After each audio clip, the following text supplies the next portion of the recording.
Bismillahirrahmanirrahim. Alhamdulillahilladzi hadana lihadza wa ma kunna linahtadiya laula an hadana Allah.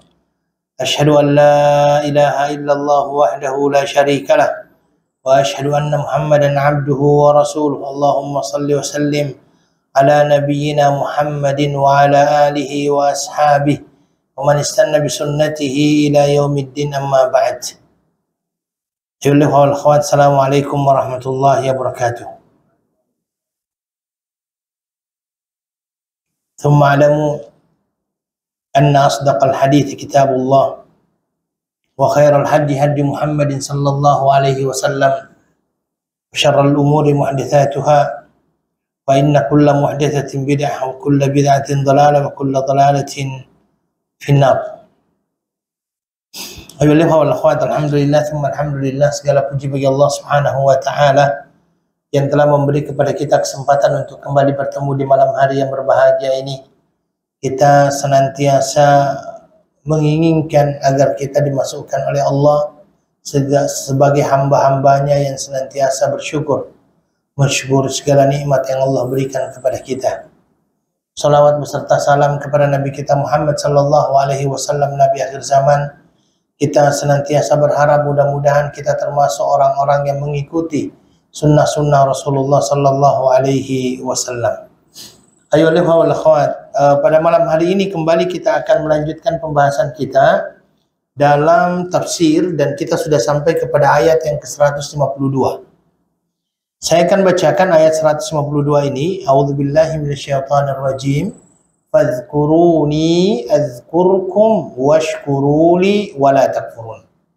Artinya, karena itu ingatlah kamu kepadaku, niscaya aku ingat pula kepadamu, dan bersyukurlah kepadaku dan jangan kamu mengingkari nikmatku.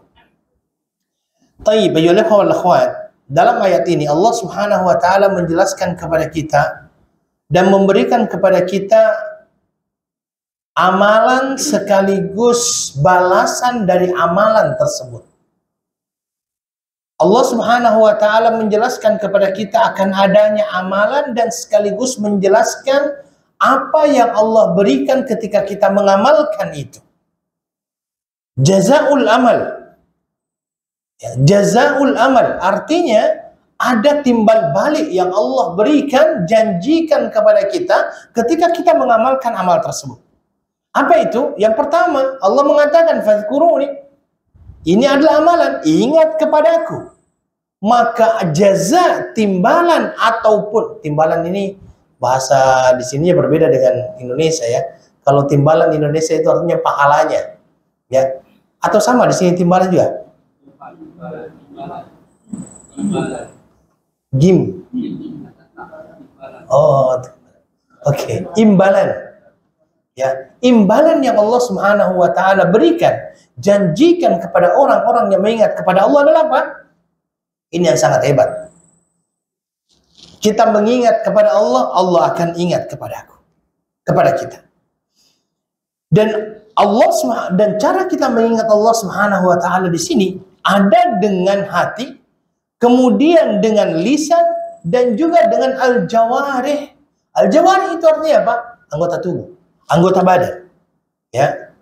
Dan kata-kata fadhkuruni sendiri itu oleh ahli qiraat, ketika kita mencoba untuk mengkajinya dari ilmu qiraat, fadhkuruni itu sendiri itu mempunyai beberapa cara membaca. Yang pertama boleh kita katakan fadhkuruni, ya-nya itu dijadikan fathah. Fadhkuruni azkurkum, boleh. Jadi kalau ada yang membacanya fadhkuruni azkurkum, boleh. Boleh juga dengan mensukunkan atau menjadikan dia sukun ya-nya, fadhkuruni azkurkum, boleh juga. Ya, dua-duanya boleh, ya. Dua-duanya boleh. Dan kalau kita lihat di dalam Al-Qur'an, itu kan nunnya itu, ya-nya itu dinamakan dengan ya'ul mutakallim. Ya al-mutakallim itu adalah ya yang menunjukkan kepemilikan saya. Ya. Jadi kata-kata fadhkuruni, ingatlah kepadaku.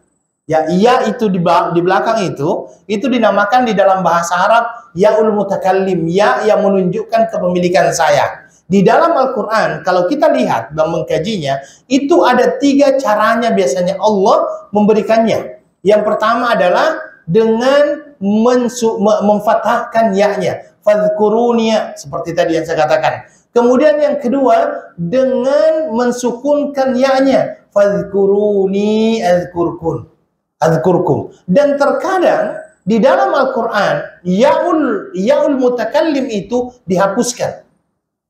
Coba aja antum lihat ya, di dalam ayat itu wa ma khalaqtul jinna wal insa illa liya'buduni. Ya, sebenarnya itu di belakangnya ya, tapi itu dihapuskan. Itu memang di dalam Al-Qur'an kita dapatkan seperti itu. Baik. Di sini fadhkuruni adzkurkum. Kemudian dikatakan washkuruli. Washkuruli ini adalah fi'il amr. Fi'il amr ini adalah fi'il ataupun kata kerja yang menunjukkan perintah. Kata kerja yang menunjukkan perintah. Ya, artinya adalah kumu bersyukur. Bersyukurlah kepadaku. Ya, bersyukurlah kepadaku. Ini makna daripada washkuruli. Wala takfurun. Takfurun di sini, la-nya di situ dinamakan dengan la an-nahiyah. La yang menunjukkan adanya larangan. Ya, la-nya di situ dinamakan dalam bahasa Arab itu la an-nahiyah, yang menunjukkan larangan. Ya, jadi kalau dikatakan wala takfurun itu ada larangan. Jangan sekali-kali engkau kufur kepadaku. Ya, jangan sekali-kali engkau kufur kepadaku.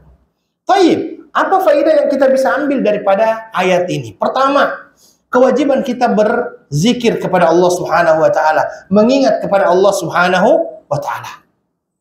Ya. Dan zikir secara umum ini menjadi wajib sebenarnya kepada kita. Artinya wajib setiap manusia itu untuk senantiasa mengingat kepada Tuhannya, mengingat kepada Allah Subhanahu wa taala. Bahkan di dalam sebuah hadis Nabi sallallahu alaihi wasallam menyatakan, setiap sebuah majlis yang mana manusia bermajlis di tempat tersebut tetapi di dalamnya tidak ada zikir kepada Allah, di dalamnya tidak ada selawat kepada Allah Subhanahu wa taala, illa selawat kepada Rasulullah sallallahu alaihi wasallam, illa kanat alaihi tirah, kecuali majlis tersebut adalah majlis yang di dalamnya tidak ada keuntungan, bahkan di dalamnya hanyalah kerugian. Tirah itu artinya khasarah. Ya. Maka seseorang diperintahkan oleh Allah Subhanahu wa taala untuk senantiasa mengingat kepada Allah Subhanahu wa taala. Bahkan oleh para ulama dikatakan zikir itu ada yang hukumnya itu fardhu, fard ain. Ada yang hukumnya sunnah min sunanih. Dan itu berdasarkan dalil-dalil yang ada dan berdasarkan hikmah daripada kenapa zikir tersebut dilakukan. Kemudian yang kedua, ya ikhwah wal akhwat, di dalam ayat di atas juga dikatakan bahwa barang siapa yang senantiasa mengingat kepada Allah Subhanahu wa taala, maka Allah Subhanahu wa taala akan mengingatinya. Allah Subhanahu wa taala mengatakan, "Adzkurkum," saya akan mengingati kalian. Ya. Dan ketika Allah mengingati kita, ini jauh lebih hebat.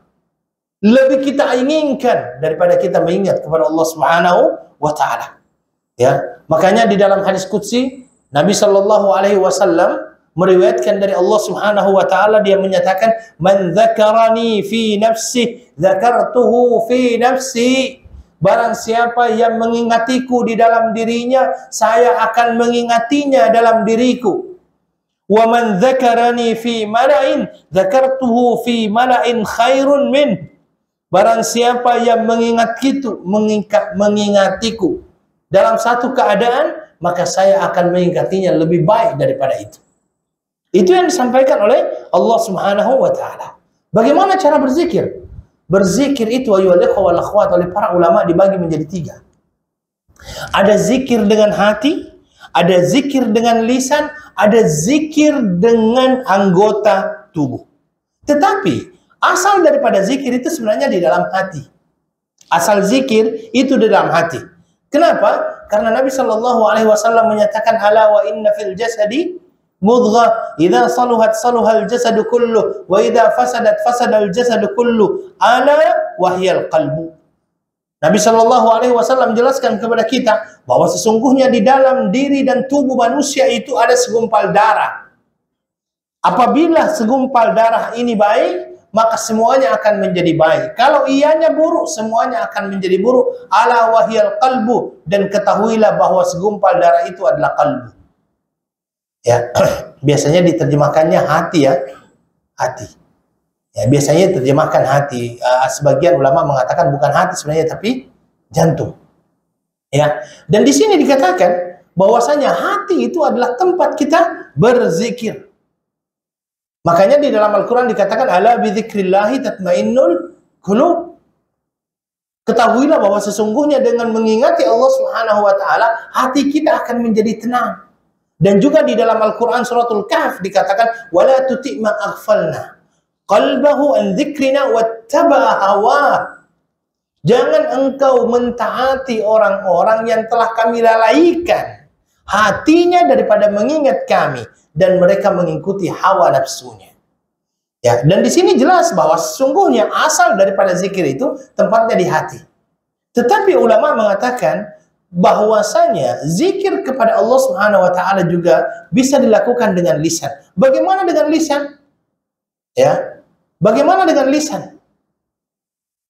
Lisan ini kita pakai untuk berzikir. Bagaimana caranya? Dengan mengucapkan segala ucapan-ucapan yang mendekatkan kita kepada Allah Subhanahu wa taala. Dan memang ketika kita dengan lisan pun harus juga dengan hati. Jangan sampai kita berzikir tapi hati kita lalai. Tetap juga lisan dengan hati kedua-duanya khusyuk mengingati kepada Allah Subhanahu wa taala. Makanya ada ulama yang mengatakan ya, fa inna dzikra bil lisani dunal qalbi kajasadin bila ruh. Seseorang yang mengingati Allah dengan lisannya tapi tidak dengan hatinya, itu bagaikan jasad tanpa ruh. Tidak ada ruhnya. Ya, makanya berzikir di sini dengan lisan dengan apa? Bagaimana caranya? Mengucapkan kalimat-kalimat yang mendekatkan diri kita kepada Allah Subhanahu wa taala. Ini bil lisan. Dan yang paling tinggi daripada zikir tersebut adalah apa? Dengan mengucapkan la ilaha illallah. Ya, biasanya kan di masjid-masjid itu dikatakan fa'lam anna afdhalul dzikri la ilaha illallah. Itu betul, itu afdhalul dzikr, tapi dengan cara-caranya itu yang kadang-kadang diperdebatkan. Ya, dengan cara-cara, karena memang kita tahunya Nabi Shallallahu Alaihi Wasallam berzikir dia dengan tidak mengeraskan suara. Ya, bahkan Nabi Shallallahu Alaihi Wasallam pernah menegur orang-orang ya yang ketika dia berdoa besar-besar suaranya. Nabi Shallallahu Alaihi Wasallam mengatakan irfa'u ala aswatikum. Ya, irba'u ala aswatikum. Artinya kecilkan suara kalian. Fa innakum la tad'una al-asam. Kalian itu tidak sedang meminta dan berdoa kepada siapa? Yang apa namanya itu? Tuli. Kalian sedang tidak berdoa dan berdoa kepada yang tuli. Kemudian di dalam Al-Quran dikatakan ya, wala tajhar bi salatika wala tukhafid biha wabtaghi baina dzalika sabila. Jangan engkau meninggikan suaramu di dalam berdoa. Jangan juga terlalu sampai tidak kedengaran. Wabtaghi baina dzalika sabila. Artinya cari kedua-duanya itu. Ya, dan terus terang kadang-kadang kalau kita berdoa dengan besar malah mengganggu orang yang ada di samping kita. Biasanya mungkin teman kita ini mau melaksanakan sholat, kemudian kita doanya besar-besar, ya Allah terganggu akhirnya. Terganggu. Ya, makanya yang terbaik adalah sesuai dengan apa yang ditunjukkan oleh Rasulullah Sallallahu Alaihi Wasallam. Kalau dengan hati tadi, bagaimana caranya kita? Apa saja yang masuk dalam kategori zikir dengan hati? Zikir dengan hati itu dengan apa misalnya? Tafakkur. Tafakkur kan tempatnya di hati ya. Tafakkur, tadabbur dengan tanda-tanda kekuasaan Allah Subhanahu wa taala. Bahkan di dalam diri sendiri itu sebenarnya banyak tanda-tanda Allah di dalam diri kita. Di dalam Al-Quran dikatakan wa fi anfusikum afala tubsirun. Di dalam diri kamu itu banyak sekali tanda-tanda kekuasaan Allah. Adakah engkau melihatnya? Adakah engkau mentafakurinya? Adakah engkau mentadabburinya? Itu dikatakan oleh Allah Subhanahu wa taala. Makanya saya pernah sampaikan, salah satu tanda kebesaran Allah Subhanahu wa taala di dalam diri manusia itu adalah bulu. Kenapa bulu? Antum lihat, di wajah saja bulu kita itu banyak. Ada di rambut, ada di mata, ada di alis, ada di kumis, ada di jenggot, ada di jambang. Tetapi tumbuhnya tidak bersamaan. Rambut 1 bulan tidak dipotong, panjang. Jenggot 1 bulan tidak dipangkas, panjang. Tetapi itu tidak terjadi dengan bulu mata dan juga dengan alis. Coba kalau seandainya bulu mata panjangnya sama dengan rambut, orang takut. Ya, alis panjangnya sama dengan jenggot, tak nampak kita. Itu tanda-tanda kekuasaan Allah sebenarnya. Wa fi anfusikum afala tubsirun. Di dalam dirimu sendiri itu banyak tanda-tanda kekuasaan Allah Subhanahu wa taala. Afala tubsirun, adakah engkau melihatnya? Ini adalah cara salah satu bentuk zikir kita dengan hati, mentadabburi, mentafakuri ayat-ayat Allah Subhanahu wa taala. Mungkin kita dengan yang lainnya, ketika kita melihat alam, ketika kita melihat ciptaan Allah Subhanahu wa taala, kita tafakuri itu. Kemudian dengan apa? Mahabbah. Mencintai Allah Subhanahu wa taala, mengagungkan Allah Subhanahu wa taala, kembali kepadanya, taubat, takut kepada Allah Subhanahu wa taala, tawakal kepadanya dan lain sebagainya dalam bentuk amalan-amalan hati. Ini semuanya masuk dalam kategori zikir. Lisan, qalb, dan yang terakhir bil jawari, dengan anggota tubuh. Bagaimana cara berzikir dengan anggota tubuh, ya ikhwan? Cara berzikir dengan anggota tubuh adalah melakukan amalan-amalan yang bisa mendekatkan diri kita kepada Allah Subhanahu wa taala. Amalan apa saja? Banyak. Melaksanakan sholat itu adalah amalan yang mendekatkan diri kita kepada Allah Subhanahu wa taala. Ketika kita ruku, ketika kita sujud, ketika kita misalnya berusaha, zakat, ini bagian daripada zikir kepada Allah Subhanahu wa taala. Karena ketika kita melakukan itu, ini adalah untuk menunjukkan ketaatan kita kepada Allah Subhanahu wa taala, dan pada saat itu kita mengingat kepada Allah Subhanahu wa taala dengan amalan tersebut. Orang kalau sholat kira-kira ingat Allah kan? Ya. Orang ketika puasa kira-kira dia melakukan puasa itu karena siapa? Karena Allah. Makanya ini bagian daripada zikir. Ya. Makanya Allah Subhanahu wa taala di dalam Al-Qur'an mengatakan apa? Aqimis salata innas salata tanha 'anil fahsya'i wal munkar wa la dzikrullahi akbar. Ada kata-kata wa la dzikrullahi akbar ini dalam surah Al-Ankabut. Para ulama mengatakan bahwasanya penyebutan wa la dzikrullahi akbar ini menunjukkan bahwa sesungguhnya salat yang dilakukan seseorang itu adalah bagian daripada zikir. Ini salah satu pendapat berkenaan dengan pemaknaan dan penafsiran ayat ini. Kata-kata wa la dzikrullahi akbar. Baik, bagi wal akhwat. Pelajaran yang kita ambil juga di dalam ayat yang pendek itu adalah apa? Keutamaan berzikir kepada Allah Subhanahu wa taala. Karena kenapa? Orang-orang yang berzikir kepada Allah Subhanahu wa taala, mengingati Allah Subhanahu wa taala, maka dia akan mendapatkan sesuatu yang sangat besar dalam hidupnya. Apa itu? Allah akan mengingatinya. Allah akan mengingatinya, dan ini yang terpenting. Ini yang terpenting. Alangkah hebatnya seseorang, alangkah mulianya seseorang ketika Allah mengingatinya. Kita ini belum tentu Pak diingati oleh Allah ini. Mudah-mudahan Allah mengingati kita. Ya. Tetapi ini adalah merupakan satu janji Allah, dan insya Allah Allah tidak akan pernah ingkar janji bahwa orang-orang yang senantiasa mengingat kepada Allah Subhanahu wa taala, Allah akan mengingatinya. Dan kalau seandainya Allah sudah mengingati kita, itu menunjukkan kecintaan Allah kepada kita. Dan itu yang kita cari. Kita sedang mencari ridha Allah Subhanahu wa ta'ala. Maka ayolah ikhwah, karena memang kita semuanya sedang mencari cinta Allah, maka salah satu bentuknya adalah apa? Senantiasa mengingat kepada Allah Subhanahu wa ta'ala. Fadhkuruni adzkurkum. Ya. Dan ayolah ikhwah, sebenarnya banyak kegiatan-kegiatan itu yang mendekatkan kita kepada Allah Subhanahu wa ta'ala dengan mengingatinya.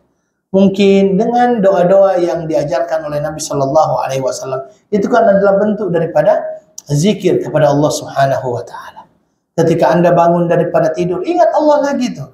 Alhamdulillahilladzi ahyana ba'dama amatana wa ilaihin nusyur. Saya hanya minta, mungkin saya sarankan ya. Saya sarankan, paling tidak kalau bisa, setiap doa yang kita baca itu kita paham artinya. Karena sesungguhnya dengan memahami artinya itu, Masya Allah, sangat besar ternyata. Sangat besar. Coba ya, di waktu pagi saja diajarkan oleh Nabi kepada kita beberapa zikir kan. Ya, asbahna ala fitratil Islam wa ala kalimatil ikhlas wa ala dini nabiyina Muhammadin sallallahu alaihi wasallam wa ala millati abina Ibrahim hanifan musliman wa ma kana minal musyrikin. Ini kalau kita faham artinya itu subhanallah. Ya. Kemudian disambung lagi, raditu billahi rabba wa bil islami dina wa bi Muhammadin sallallahu alaihi wasallam nabiyya. Ini Masya Allah. Ini kalau kita paham artinya, Masya Allah, luar biasa itu. Disambung lagi misalnya dengan ayat Allahumma bika, bukan ayat ya, dengan doa Allahumma bika asbahna wa bika amsayna wa bika nahya wa bika namutu wa ilaikan nusyur. Disambung lagi asbahna wa asbahal mulku lillahi walhamdulillah la ilaha illallah wahdahu la syarikalah lahul mulku wa lahul hamdu wa huwa ala kulli syai'in qadir. Allahumma inni as'aluka khaira hadzal yawm wa khaira ma ba'dah wa a'udzu bika min syarri hadzal yawm wa syarri ma ba'dah. Rabbi a'udzu bika minal kasal wa su'il kibar. Rabbi a'udzu bika min adzabin finnar wa adzabin fil. Ini Masya Allah, kalau antum tahu artinya ini, betul-betul kita minta perlindungan kepada Allah.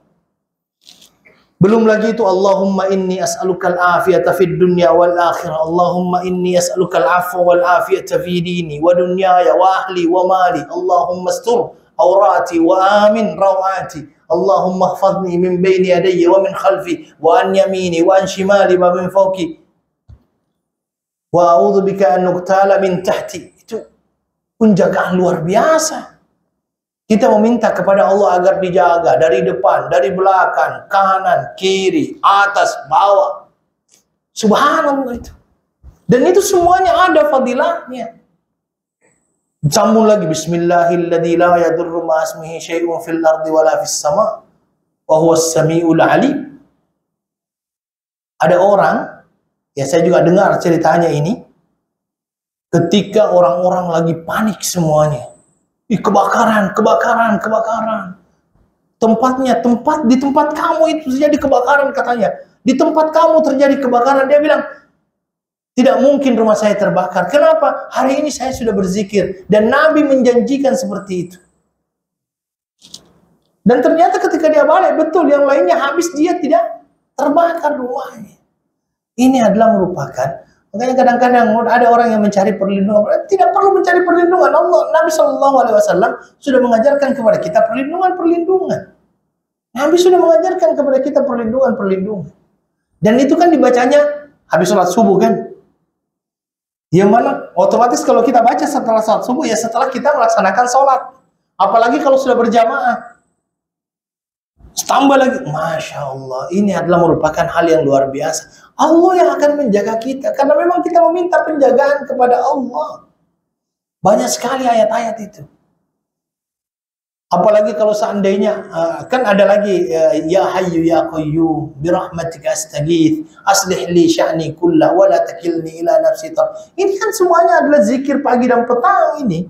Dan Nabi Shallallahu Alaihi Wasallam ketika dia berhadapan dengan banyak sekali masalah, ya, berhadapan dengan banyak sekali masalah, ini yang paling banyak dibaca oleh Nabi. Ya Hayyu Ya Qayyum birahmatika astaghits aslih li sya'ni kullah wa la takilni ila nafsi tarfat 'ain. Itu kalau Nabi berhadapan dengan banyak masalah, dan kita di sini terbiasa dengan banyak masalah. Ya. Makanya banyak-banyak baca ini. Itu kan diajarkan oleh Nabi Shallallahu Alaihi Wasallam. Memang Nabi Shallallahu Alaihi Wasallam mengajarkan kepada kita, dan insya Allah kita akan akhirnya mendapatkan yang namanya penjagaan dari Allah Subhanahu wa Ta'ala. Selanjutnya, di dalam ayat yang pendek itu juga kita mendapatkan satu faidah yang lain. Apa itu? Wajibnya kita bersyukur. Washkuruli wala takfurun. Dan syukur ini juga, itu oleh para ulama dibaginya juga menjadi 3. Bersyukur dengan hati, bersyukur dengan lisan, bersyukur dengan anggota tubuh. Bagaimana cara bersyukur dengan hati? Bersyukur dengan hati adalah mengiktiraf tentang nikmat yang Allah Subhanahu wa Ta'ala berikan kepada kita. Mengiktiraf bahwa nikmat yang kita dapatkan ini berasal daripada Allah Subhanahu wa Ta'ala. Mengiktiraf bahwa kita tidak mempunyai kuasa apa-apa kecuali atas izin Allah Subhanahu wa Ta'ala. Itu kenikmatan yang luar biasa. Itu mengiktiraf dengan hati. Kemudian setelah kita iktiraf dengan hati, kita ucapkan alhamdulillahirabbil alamin atau alhamdulillahilladzi bi ni'matihi tatimmus shalihat. Dengan jawarih bagaimana? Jawarih kita lakukan dengan menjalankan ketaatan kepada Allah Subhanahu wa Ta'ala yang merupakan pembuktian rasa syukur kita kepada Allah Subhanahu wa Ta'ala. Kalau kita betul-betul bersyukur, buktikan dengan perbuatan. Buktikan dengan perbuatan. Ya, karena itulah dengan hati, dengan lisan, dan juga dengan perbuatan. Dan ketika kita berbicara masalah syukur, maka syukur ini senantiasa berkenaan dengan kenikmatan. Syukur ini senantiasa berkenaan dengan kenikmatan. Kalau kita mendapatkan kenikmatan daripada Allah Subhanahu wa Ta'ala, maka kita bersyukur. Ya, bersyukur dengan hati tadi itu ya senantiasa meyakini bahwa itu berasal daripada Allah Subhanahu wa Ta'ala. Dialah pemberi kenikmatan tersebut. Dan yakin dan percayalah bahwa sesungguhnya semua orang yang hidup pasti mendapatkan nikmat. Orang akan mati kalau nikmatnya sudah selesai. Kan itu keyakinan kita ya. Orang akan mati kalau nikmatnya sudah selesai di dunia ini. Allah sudah menakarnya kepada kita. Nikmat itu entah dia akan datang kepada kita dalam bentuk rezeki ya. Rezeki itu entah dia akan datang kepada kita atau kita akan mendatanginya. Allah tidak akan pernah menyia-nyiakan hambanya dalam masalah itu. Ya. Allah tidak akan pernah menyia-nyiakan hambanya dalam masalah itu. Baik, ayo ikhwan. Jadi ini adalah sesuatu yang perlu untuk kita syukuri. Ya. Dan bagaimana? Perlu tidak kita sampaikan kenikmatan itu kepada orang lain? Silahkan. Karena di dalam Al-Quran juga dikatakan wa amma bi ni'mati rabbika fahaddits. Nikmat Tuhanmu sampaikan. Cuma saya memberikan nasihat untuk saya pribadi dan untuk kita semuanya.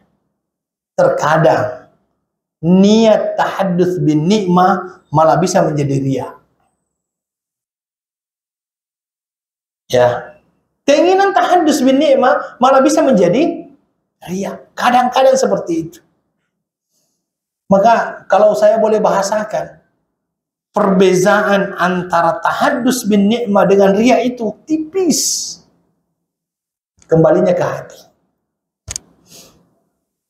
Kembalinya ke hati.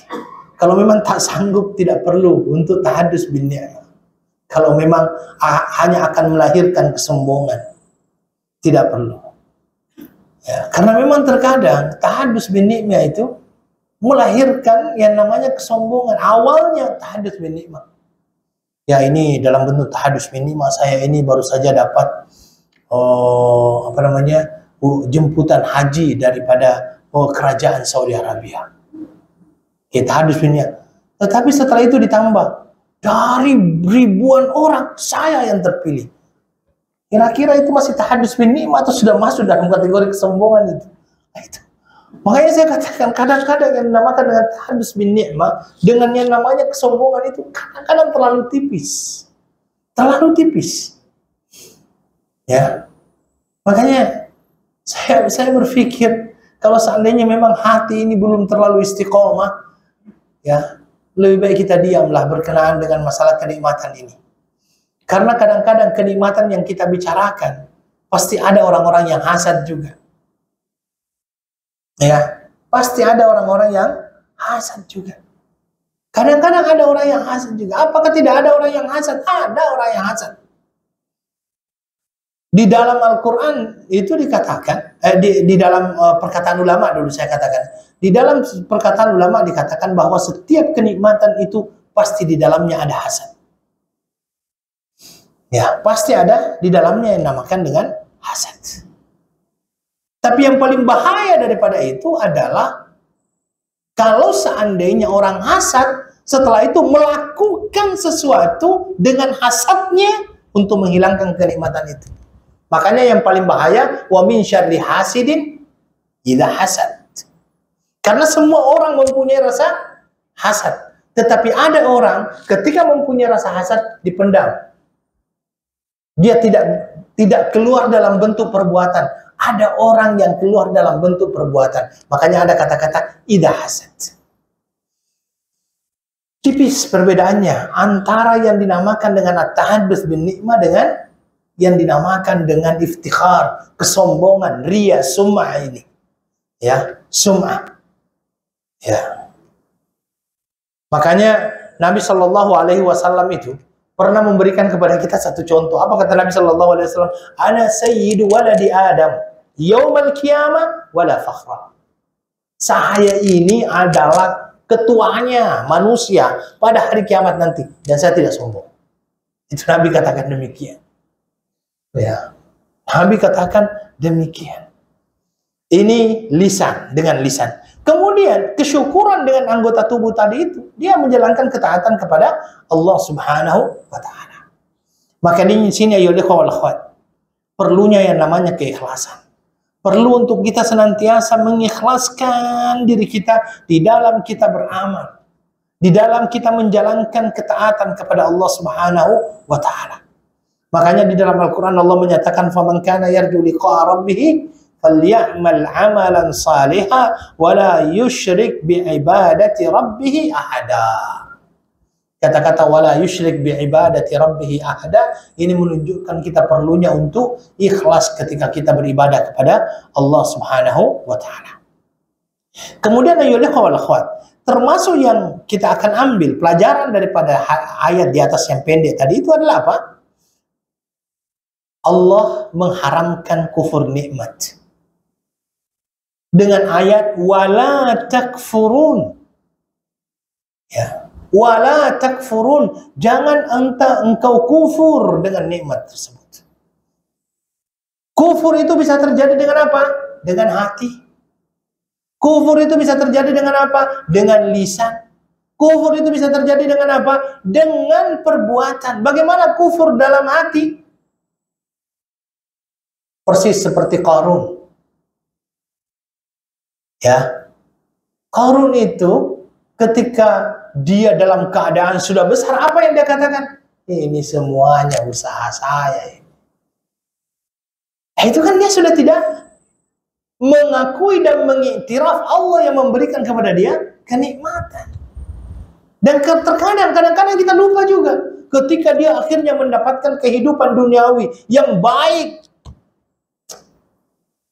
Kadang-kadang kita sombong akhirnya mengatakan ini karena hasil usaha saya yang terdahulu.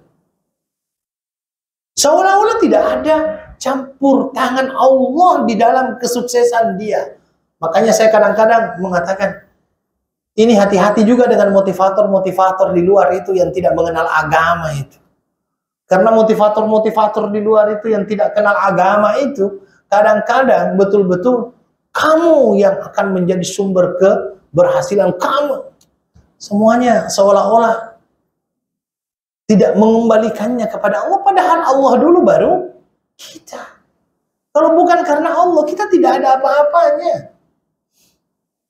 Ya, kita ini, hidup kita ini sesuai dengan apa yang Allah Subhanahu wa taala kehendaki untuk kita. Kita tidak bisa mengaturnya sendiri. Makanya bentuk kekufuran di dalam diri kita ketika kita sudah tidak mengakui lagi bahwa apa yang kita dapatkan itu adalah berasal dari siapa? Allah Subhanahu wa taala. Wah, itu bahaya itu. Itu bahaya. Ya, itu bahaya. Makanya ya akhwat, Islam tidak melarang kita menjadi orang kaya. Banyak orang kaya di zaman Nabi Sallallahu Alaihi Wasallam. Antum tahu Utsman bin Affan, wakafnya sampai sekarang masih ada. Kurang kaya apa dia? Kurang kaya apa? Kaya dia. Tetapi kekayaannya akhirnya tidak menjadikan dia apa? Tidak menjadikan dia sombong. Tidak menjadikan dia sombong. Dia tahu bahwa yang memberikan rezeki itu siapa? Allah Subhanahu wa taala. Orang-orang yang tahu dalam hal ini, insya Allah kehilangan harta itu biasa bagi dia. Nabi siapa itu yang mendapatkan cobaan yang begitu berat? Ayub. Ya, Ayub dicoba oleh Allah Subhanahu wa taala. Yang awalnya dia penuh dengan yang namanya kekayaan. Diambil oleh Allah sekejap mata. Habis semuanya. Bahkan dia terkena yang namanya penyakit yang pada akhirnya dia dipulaukan. Tetapi dia tetap ingat kepada Allah Subhanahu wa taala. Sehingga setelah itu Allah mengembalikan masa kejayaan dia. Ya, karena banyak orang ketika dia sudah menjadi kaya, lupa. Masih ingat kan kisah berkenaan dengan 3 orang yang mendapatkan ujian penyakit. Penyakit apa saja itu? Kulit, botak, buta. Kulit, botak, buta. Diuji oleh Allah, didatangi oleh malaikat, diberikan yang namanya modal usaha. Dari modal usahanya tersebut, dia akhirnya mempunyai kekayaan yang begitu besar. Baru diminta 1, Pak. Baru diminta 1 hartanya. Kan waktu itu kan di dalam riwayatnya itu ada yang diberikan kambing, ada yang diberikan onta, ada yang diberikan lembu kan. Yang pada akhirnya 2 orang lulus, 1 orang tidak lulus. Atau 1 orang yang lulus, 2 orang yang tidak lulus. Ya, afwan.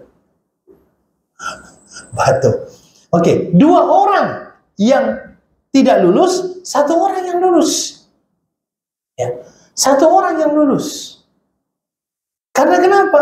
Kadang-kadang harta itu menjadikan kita akhirnya kufur terhadap nikmat Allah Subhanahu wa taala. Dengan lisan juga begitu. Dengan perbuatan, apalagi bertambahnya harta yang dia miliki tidak malah menjadikan dia lebih dekat kepada Allah Subhanahu wa taala. Makanya hati-hati. Ini juga perlu hati-hati.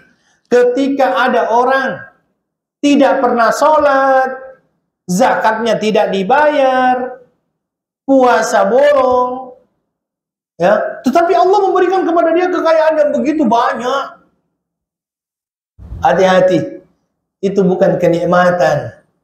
Tetapi inilah yang dinamakan dengan istidraj. Istidraj itu bagaimana? Allah ulur, fadol, ambil. Begitu dia sudah gembira dengan apa yang dia miliki, langsung diambil sekaligus oleh Allah. Akhadnahum baghtah. Kami ambil secara sekaligus. Hati-hati. Ini bahaya. Makanya mari kita bertanya kepada diri kita. Oke, ada bahwasanya Allah Subhanahu wa taala mengharamkan yang namanya kekufuran. Dan bahkan di dalam Al-Qur'an Allah Subhanahu wa taala menyatakan wa daraballahu mathalan qaryatan kanat aminatan mutmainnah ya'tiha rizquha ragadan min kulli makan fakafarat bi an'amillah fa'adzaqaha Allahu libasal ju'i wal 'atash. Allah Subhanahu wa taala memberikan kepada kita gambaran yang dulunya ada satu tempat aminah, aman, tenang, tentram, tetapi mereka kufur dengan nikmat Allah. Akhirnya Allah menjadikan mereka dalam keadaan kelaparan. Itu Allah Subhanahu wa taala sampaikan kepada kita. Baik, ayolah ikhwah. Ya. Selanjutnya ayat yang 153. A'udzubillahi minasyaitonir rajim. Ya ayyuhalladzina amanu ista'inu bis-sabri was-salah. Innallaha ma'as sabirin. Bismillah.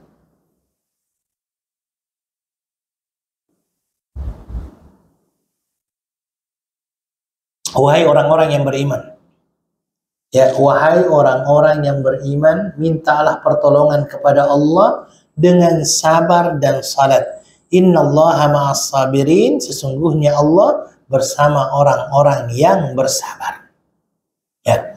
Tayyib ayyuhal ikhwah wal akhwat. Ayat ini dimulakan dengan panggilan.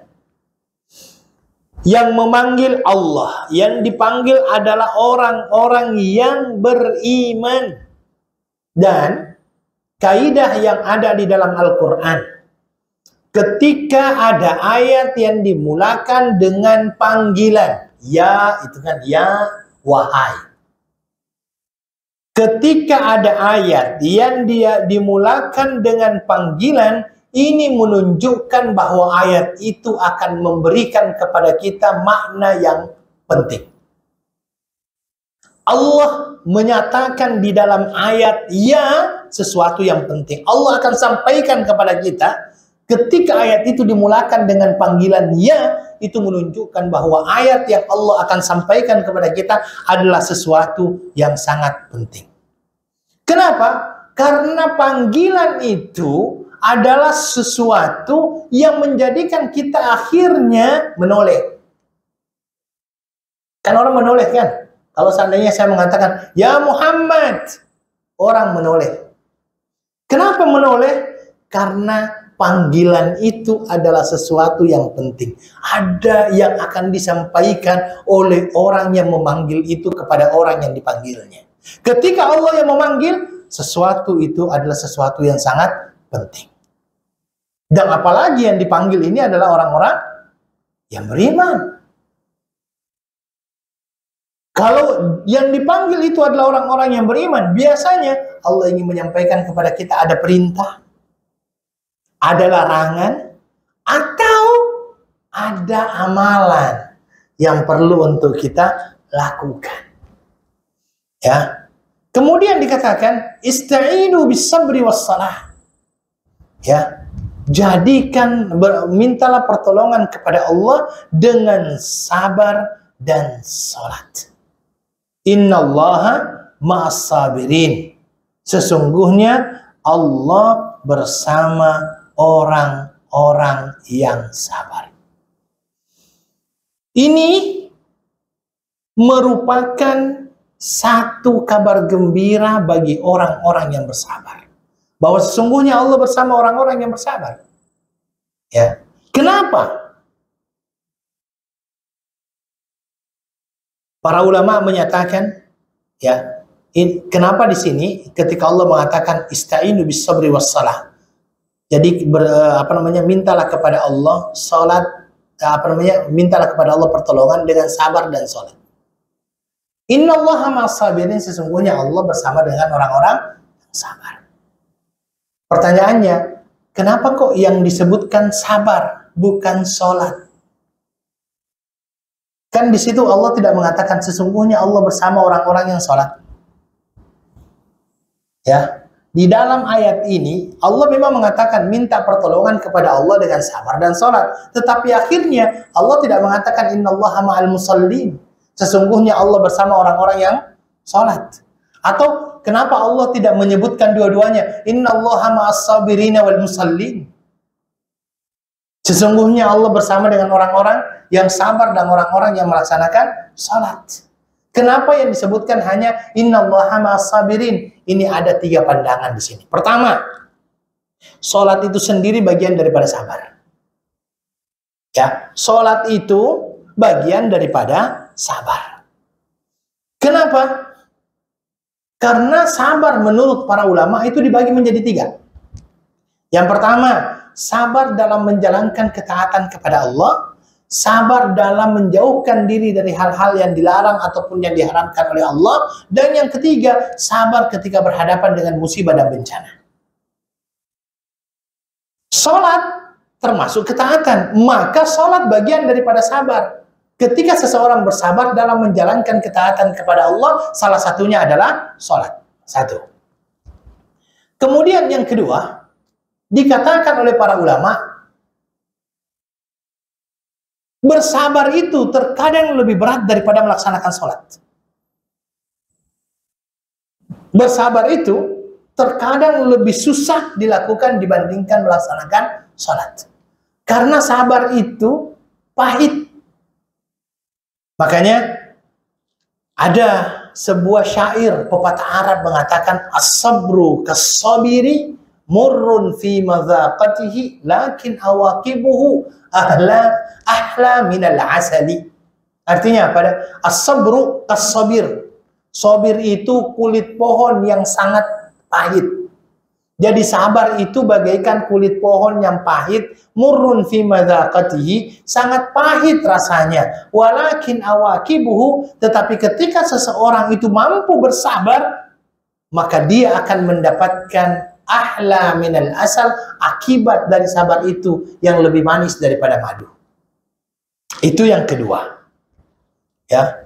Dia adalah merupakan sesuatu yang sangat pahit dirasakan oleh manusia. Dan ketika dia bersabar, maka dia akan mendapatkan kemanisan daripada sabarnya itu. Ya, seperti misalnya orang yang sakit. Orang yang sakit itu dikatakan akan mendapatkan pengampunan dosa kan? Tapi pertanyaannya, apakah semua orang sakit dapat pengampunan dosa? Lihat dulu. Orang sakit yang mendapatkan pengampunan dosa itu, kata dalam hadis, adalah orang sakit sabar dengan sakitnya. Tapi kalau seandainya tidak sabar dengan banyak, apalah ini Allah, kenapa kamu kasih saya sakit? Ini tidak sabar dengan penyakitnya. Makanya kalau seandainya dikatakan, yang berpenyakit yang bagaimana? Yang mendapatkan yang namanya pahala. Yaitu orang yang bersabar. Makanya Imam Ahmad itu kan dia dicambuk dan disiksa oleh raja pada saat itu. Ya. Itu sampai dalam riwayat itu diseret pakai kuda. Diseret pakai kuda. Diseret pakai kuda, kemudian setelah itu dipenjara, dalam keadaan dia luka-luka, dia berkata apa? Biasalah orang dalam keadaan kesakitan kan seperti itu. Kata orang yang berada di sampingnya itu, wahai Imam Ahmad, ya, ingatkah kamu dengan ayat ma yalfizu min qaulin illa ladaihi raqibun atid? Tidaklah keluar satupun perkataan dari mulut manusia kecuali akan dipertanggungjawabkan nanti di hadapan Allah Subhanahu wa taala pada hari kiamat. Saya takut kata-kata kamu itu akan dipersoal nanti. Setelah itu Imam Ahmad berkata, kalau begitu saya tidak akan berkata lagi. Sakitnya dia pendam. Dia sabar dengan sakitnya. Ya. Seperti itu. Ya. Kemudian ikhwah, dikatakan bahwasanya kenapa Allah mengatakan innallaha ma'as sabirin? Ini menunjukkan bahwa ketika Allah mengatakan bersama orang-orang sabar, maka sebenarnya Allah bersama orang-orang yang salat lebih utama. Ya, karena kan yang dinamakan dengan salat ini kan adalah merupakan kewajiban ya. Maka orang-orang yang bersabar, kalau seandainya Allah mengatakan bersabar, otomatis Allah akan bersama juga dengan orang-orang yang melaksanakan salat. Baik, ayo ikhwah, apa yang kita ambil daripada ayat ini? Yang pertama adalah berkenaan dengan keutamaan iman. Bahwasanya iman itu adalah merupakan sesuatu yang paling mahal dimiliki oleh manusia. Makanya di dalam ayat ini Allah mengatakan, ya ayyuhalladzina amanu, wahai orang-orang yang beriman. Dia menjadi mahal karena dipanggil langsung oleh Allah Subhanahu wa taala untuk melakukan aktivitas-aktivitas yang mendekatkan diri dia kepada Allah Subhanahu wa taala. Iman yang ada di dalam diri dan hati manusia ini, itu adalah kenikmatan yang paling luar biasa. Paling luar biasa. Selama ada iman dan Islam. Jadi kalau seandainya ada yang bertanya, nikmat yang terbesar yang dimiliki oleh seseorang adalah apa? Nikmat iman dan Islam. Nikmat iman dan Islam. Itu adalah hal yang paling besar dimiliki oleh manusia dalam hidupnya. Tanpa iman dan Islam, manusia akan kehilangan arah tujuan dalam hidupnya. Kehilangan arah tujuan dalam hidupnya tanpa adanya iman dan Islam. Ya. Ini menunjukkan keutamaan daripada iman itu sendiri. Kemudian yang kedua, ada petunjuk dari Allah Subhanahu wa taala. Apabila seseorang berhadapan dengan permasalahan, maka minta pertolongan kepada Allah dengan apa? Sabar dan salat. Ya, sabar dan salat. Sabar itu sendiri ayo ikhwah wal akhwat apa? Habsun nafs. Mencoba menahan diri untuk tidak melakukan perbuatan-perbuatan yang tidak diridhoi oleh Allah Subhanahu wa taala. Itu adalah sabar. Menahan diri ketika dia berhadapan dengan satu permasalahan. Karena biasanya manusia ketika berhadapan dengan sesuatu itu terbagi menjadi empat. Itu terbagi menjadi empat. Sesuatu, orang yang dinamakan sabar itu berhadapan dengan sesuatu yang tidak mengenakan.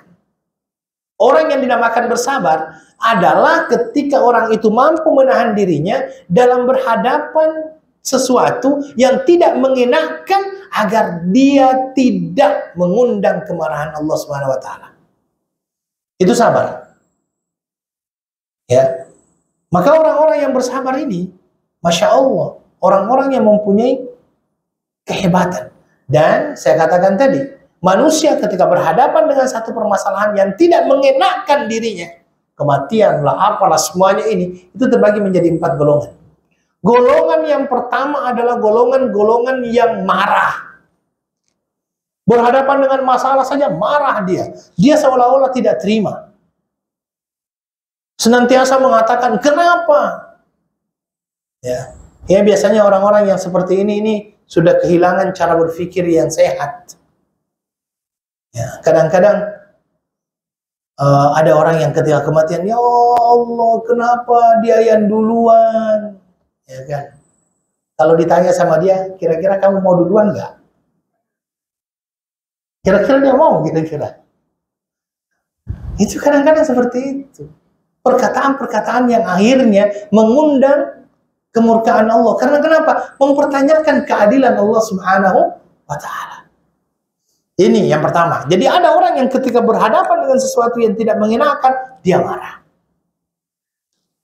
Derajat yang kedua adalah orang-orang yang bersabar.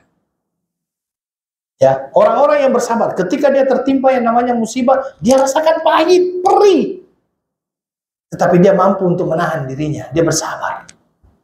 Itu peringkat kedua itu. Peringkat yang ketiganya apa? Ridho. Ridho. Ya. Dia ridho dengan apa yang menimpa dirinya. Di atasnya sabar itu ridho. Di atasnya ridho apa? Bersyukur dengan musibah. Makanya Nabi Shallallahu Alaihi Wasallam itu ketika dia tertimpa sesuatu yang mengenakan, dia mengatakan apa? Alhamdulillahilladzi bi ni'matihi tatimmus shalihat. Tetapi ketika dia tertimpa sesuatu yang tidak mengenakan, beliau mengatakan apa? Alhamdulillahi ala kulli hal. Semuanya adalah pujian kepada Allah walaupun dia tertimpa sesuatu yang tidak mengenakan. Maka posisi kita manusia ketika dia tertimpa musibah, marah, sabar, ridha, bersyukur. Kita berada di mana kira-kira? Paling tidak ya nomor 2 lah ya. Tapi perlu diingat juga, Nabi itu pernah di kuburan, baru balik dari kuburan, dia melihat ada seorang wanita yang nangis-nangis. Dia baru kematian anaknya, kata suaminya begitu. Nangis-nangis didatangi oleh Nabi, minta disabar, minta bersabar. Dia mengatakan, "Ilaika anni." Kamu pergi, kamu tidak rasakan apa yang saya rasakan. Nabi pergi akhirnya. Oleh sahabat dikatakan, tahu tidak? Yang memberitahu kamu tadi itu Nabi. Tersadar dia. Ya, ketika dia tersadar, akhirnya dia pergi menghadap kepada Rasulullah Sallallahu Alaihi Wasallam. Dia terangkan, kemudian Nabi Sallallahu Alaihi Wasallam mengatakan apa? innamas sabru fis sadmatil ula. Kesabaran itu dinilai dari pertama kali terkena yang namanya musibah. Karena kalau seandainya pertama kali terkena yang namanya musibah, itu berbeda cara kita merespon. Orang-orang yang mempunyai keimanan yang kuat kepada Allah Subhanahu wa taala, pertama kali mendengar yang namanya musibah, yang keluar dari mulutnya apa? Inna lillahi wa inna ilaihi raji'un. Tapi yang kurang keimanannya bagaimana? Nah, inilah kata Nabi Shallallahu Alaihi Wasallam, "Laisa minna man syaqqal juyub." Ya, laisa minna man darabal khudud wa syaqqal juyub wa na'a binahiyatil jahiliyah. Bukan bagian daripada umatku ya yang mempunyai sifat-sifat apabila tertimpa musibah dia pukul-pukul pipinya, dia koyak-koyakkan bajunya, kemudian dia meratap dengan ratapan-ratapan jahiliyah. Itu yang disampaikan oleh Rasulullah Sallallahu Alaihi Wasallam. Fadilatus sabr. Ini ada fadilah, keutamaan yang sangat besar. Okay? Makanya di dalam Al-Quran Allah Subhanahu Wa Taala itu menjelaskan berkenaan dengan keutamaan sabar itu mengatakan dalam beberapa ayat. Pertama misalnya, tilka min amba'il ghaibi nuhiha ilaik ma kunta ta'lamuha anta wala qaumuka min qabl fasbir innal 'aqibata lil muttaqin. Bersabarlah karena sesungguhnya itu akan kembali pahalanya kepada orang-orang yang bertakwa. Di dalam ayat yang lainnya dikatakan fasbir li hukmi rabbik. Bersabarlah dengan segala macam ketentuan yang Allah berikan kepadamu. Ya. Ini banyak sekali ayat-ayat seperti itu. Makanya kesabaran perlu ketika kita berhadapan dengan masalah, kemudian setelah itu meminta pertolongan kepada Allah dengan bersabar. Kemudian yang kedua, dengan sholat. Nabi Shallallahu Alaihi Wasallam ketika berhadapan dengan masalah juga, Nabi juga melaksanakan sholat. Makanya Nabi itu ketika dia banyak aktivitas, rehatnya dengan sholat. Biasanya Nabi Shallallahu Alaihi Wasallam mencari Bilal. Kemudian setelah itu dia berkata kepada Bilal, "Arihna bis salati ya Bilal." Rehatkan kami dengan sholat wahai Bilal. Itulah Rasulullah Sallallahu Alaihi Wasallam. Makanya contoh-contoh ulama salaf terdahulu ada satu kisah itu, ada ulama yang sedang memotong kayu, ya, tiba-tiba dia mendengarkan Allahu Akbar, Allahu Akbar. Ini kapaknya sudah di atas, kata ulama, tidaklah dia turunkan ketika dia mendengarkan azan, kecuali dia akan lemparkan kapaknya dan dia bergegas menuju ke masjid. Itu ulama terdahulu. Makanya Nabi Shallallahu Alaihi Wasallam pada waktu perang Badar itu perang pertama Nabi Shallallahu Alaihi Wasallam yang besar, berhadapan dengan 1000 orang, jumlah Nabi 313 orang. Nabi Shallallahu Alaihi Wasallam malam harinya itu sholat sambil berdoa kepada Allah Subhanahu Wa Taala. Padahal sudah dijanjikan kemenangan oleh Allah Subhanahu Wa Taala. Itu Rasulullah Shallallahu Alaihi Wasallam dengan sabar dan sholat. Mudah-mudahan kita pun ketika berhadapan dengan yang namakan dengan masalah, kita meminta pertolongan kepada Allah dengan apa? Sabar tadi dan juga dengan salat. Wallahu ta'ala alam. Syukran jazakumullahu khaira. Saya kira itu yang bisa kami sampaikan pada malam hari ini. Mudah-mudahan bisa bermanfaat bagi kita semuanya. Syukran. Saya akhiri dengan doa kafaratul majlis. Subhanakallahumma wa bihamdika asyhadu an la ilaha illa anta astaghfiruka wa atubu ilaik. Wa akhiru da'wana alhamdulillahi rabbil alamin. Wassalamualaikum warahmatullahi wabarakatuh.